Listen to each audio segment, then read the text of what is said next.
민주당 박영선 후보는 공식 후보로 등록하고 본격적인 선거전을 시작했습니다. 고 박원순 전 서울시장의 성추행 사건 피해자가 잘못을 진심으로 인정하면 용서하겠다는 뜻을 밝혔습니다. 당을 대표해서 피해자께 진심으로 사죄드립니다. 예, 4.7 보궐선거를 앞두고 각 당의 후보와 캠프를 돌아가면서 인터뷰하고 있는데요. 오늘 1부에서는 민주당 박영선 캠프로 가보겠습니다. 여권 단일 후보로 그제 선출이 됐고 어제 오후에는 선관위 후보 등록도 마쳤습니다. 그런데 지금 여당이 맞닥뜨린 현실이 그리 호락호락하지 않죠. LH 사태, 또 고 박원순 시장 사건이 다시 부각되면서 악재를 극복해야 하는 과제가 놓여 있는데요. 민주당 내부에서 바라보고 있는 이번 서울시장 보궐선거 판세는 어떤지 이분에게 듣겠습니다. 박영선 캠프 전략기획본부장이세요. 민주당 진성준 의원 연결이 돼 있습니다. 진성준 본부장님 안녕하세요. 네, 안녕하세요. 진성준입니다. 예, 이제 선거까지 19일 남았는데 캠프 분위기, 민주당 분위기 어떻습니까? 박영선 후보가 중소벤처기업부 장관직을 내려놓고 선거에 뛰어들었던 이후로 예. 지지율이 가파르게 상승하면서 그야말로 야권의 후보들과 호각지세를 이루었는데 네. 말씀하신 대로 LH의 부동산 투기 의혹 사건이 터지면서 그 가파른 상승세, 추격세가 좀 멈춰 있는 그런 상황입니다. 그렇죠. 이 부동산 투기 문제가 온 국민의 분노를 야기한 사건이어서 이 문제를 확실하게 해결하겠다고 하는 어떤 정부 여당의 조치, 의지, 이것이 국민으로부터 신뢰를 받아야만 뭔가 다시 한번 추격해 나가고 상승해 나갈 수 있는 모멘텀을 마련할 수 있는 그런 상황입니다. 네, 네.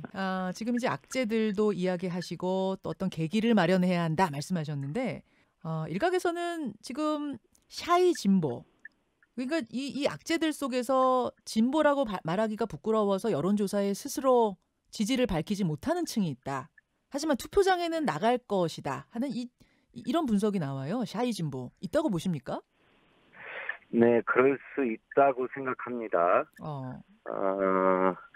이제 민주당을 소극적으로 지지하시는 분들의 경우는 예. 이렇게 뭐 부동산 투기 의혹 사건이 막 터지고 이런 상황에서는 민주당을 적극적으로 지지한다라고 하는 입장을 표명이 분명히 있지요. 그래서 여론조사상으로는 잡히지 않는 숨은 진보, 샤이 진보 세력이 있을 수 있고 또 있다고도 저희는 판단하고 있습니다. 있다고 보고 계시는군요. 네. 알겠습니다. 지금 잡히는 여론조사가 다는 아닐 것이다. 네. 자, 그런데 고 박원순 시장 성추행 피해자의 기자회견이 있었습니다. 네. 여기에 대해서 이제 민주당 김태년 원내대표가 공식 사과를 했고 박영선 후보도 모든 것을 짊어지겠다 이제 사과의 글을 올렸고 또 고민정 대변인 캠프의 대변인이었던 고민정 의원 또 진선미 공동선대본부장 남인순 공동선대본부장도 어제부로 모두 사퇴를 하신 거죠 캠프에서? 네, 그렇습니다. 예, 이 문제는 어떻게 보세요? 이제 이번에 서울시장 보궐선거가 발생한 뭐 근본 원인이 박원순 시장의 그런 타결이 있었기 때문에 예. 그것을 민주당이 원조를 안고 출발할 수밖에 없는 그런 상황이지요. 그런 상황에서 저희들은 피해자의 아픔에 공감하고 또 그런 점에 대해서 충분하게 사과하고 있습니다만 다시금 민주당의 의원들이 조금 더 책임 있는 자세를 보이라라고 하는 요구가 나오고 있어서 네. 세 분 여성 의원님들이 캠프에 보직을 사임했습니다. 굉장히 아프고 또 역량의 손실이라고 생각합니다. 그렇지만 피해자의 회복과 치유에 도움이 된다면 그런 조치도 하겠다고 각각 의원님들이 이렇게 나서 주셔서 안타까우면서도 또 한편으로는 감사하게 생각하고 있습니다. 남인순 의원의 정치적인 책임, 뭐 당 차원의 징계 이것도 역시 피해자 측에서 요구하고 있는데요. 이건 어떻게 고려를 하고 계십니까? 아닙니까?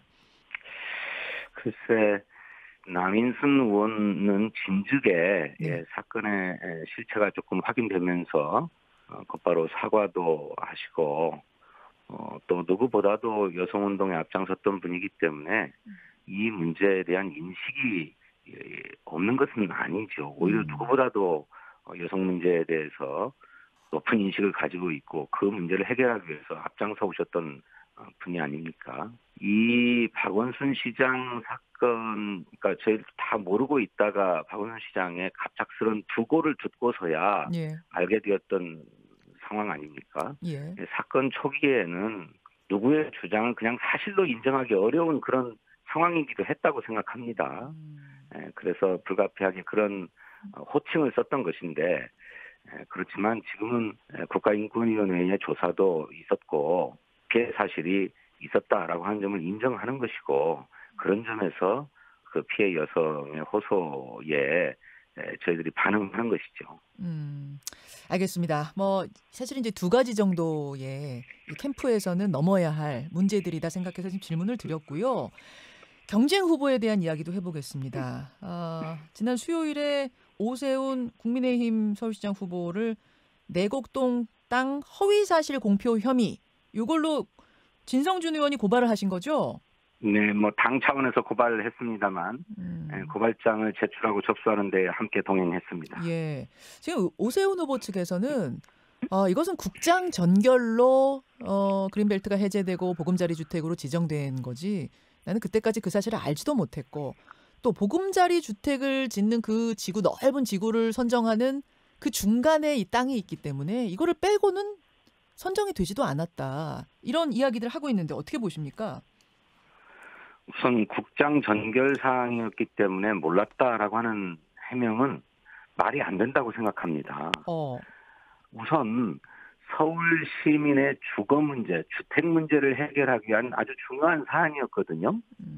그런데 이 사안을 시장에게 보고하지도 않은 채 실무자인 국장이 단독으로 결정할 수는 없는 일입니다. 그리고 실제로 당시 법이었던 보금자리 주택 건설법 시행령에 따르면 반드시 시장을 경유하도록 되어 있어요. 법령에. 또 실제로 이런 일들이 문서행위로 이루어질 때는 국토교통부에 최종 지정 신청을 해야 되는데 지정 신청할 때 공문에는 서울시장 직인이 찍히는 겁니다.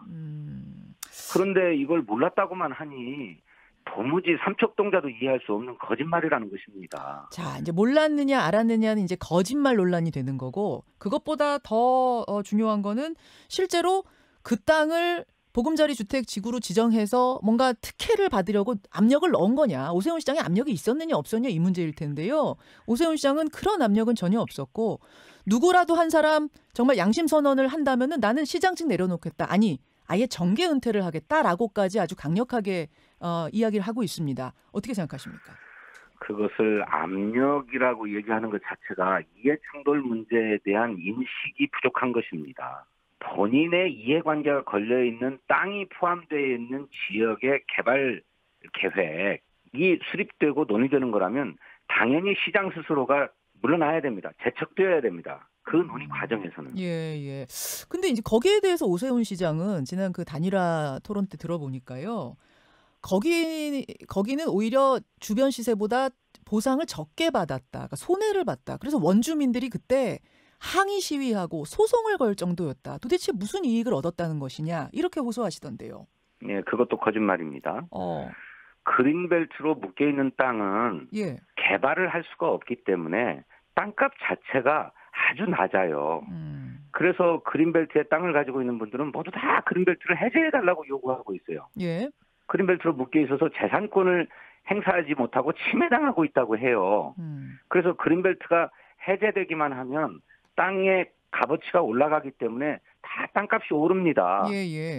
그래서 그린벨트로 묶여있던 땅이 그 주택개발 예정지역으로 풀렸으니 당연히 땅 값어치가 상승해서 36억 원 이상 되는 보상비를 받았다고 하는 것인데 무슨 손해를 봤다고 얘기하는 것인지 일반의 상식으로 도무지 납득할 수 없는 논리예요. 그러면은 지금 민주당에서는 아예 그 지역은 보금자리 주택으로 지정을 했으면 안 됐다 그 말씀이실까요? 아니요, 그런 말씀이 아닙니다. 예. 그런 말씀이 아니고 이분은 그런 정책을 결정할 수 있는 위치에 있는 시장이었는데 예. 당신 땅이 포함된 지역을 개발하는 계획을 수립하는 거라고 한다면 그 수립 계획 논의 과정에서 아예 빠졌어야 된다는 겁니다. 그곳을 하지 말아라라는 그곳을 아예 지정하지 말았어야 된다는 말씀은 아니고 지정을 하더라도 논의 과정에서 빠졌어야 된다는 말씀이시고. 그렇죠. 지금 오세훈 후보 측에서는 난 논의 과정에서 빠졌다 얘기를 하는 거고 민주당에서는 아니다. 분명히 보고 과정에 있었을 거다 이 얘기를 하고 계시는 거고 그런 거군요. 정리하자면. 그렇습니다. 논의 과정에 빠질 수가 없는 게 시장이고 당연히 보고돼야 될 사안이고 그 주택단지를 개발하고 아파트를 공급하라고 지시한 것도 오세훈 시장이고 또 그 지역에서 그렇게 장기 전세주택을 공급하겠다고 계획을 세워서 발표토록 한 것도 오세훈 시장이고 그러니 자기 책임을 어떻게 면합니까? 그걸 솔직하게 인정하고 과거에 그런 일이 있어서 주택 공급에 필요가 있어서 그렇게 했다라고 한 점을 시인하면 될 것을 자기 체면을 구길까 봐서 계속 거짓말을 하면서 그 책임을 민주당에 덮어 씌우고 있어요. 흑색 선전이야 오세훈 후보가 하고 있는 거죠. 알겠습니다. 여기까지 민주당 입장 확인하도록 하죠. 박영선 후보 캠프의 전략기획본부장이세요. 진성준 의원님 고맙습니다. 네, 감사합니다. 김현정의 뉴스쇼는 청취자 여러분의 참여로 이루어집니다. 트위터, 페이스북, 레인보우 게시판, 그리고 단문 50원, 장문 100원의 유료 문자 샵 1212, 우물정 1212 통해 참여하실 수 있습니다. 김현정의 뉴스쇼, 여러분과 함께 만듭니다.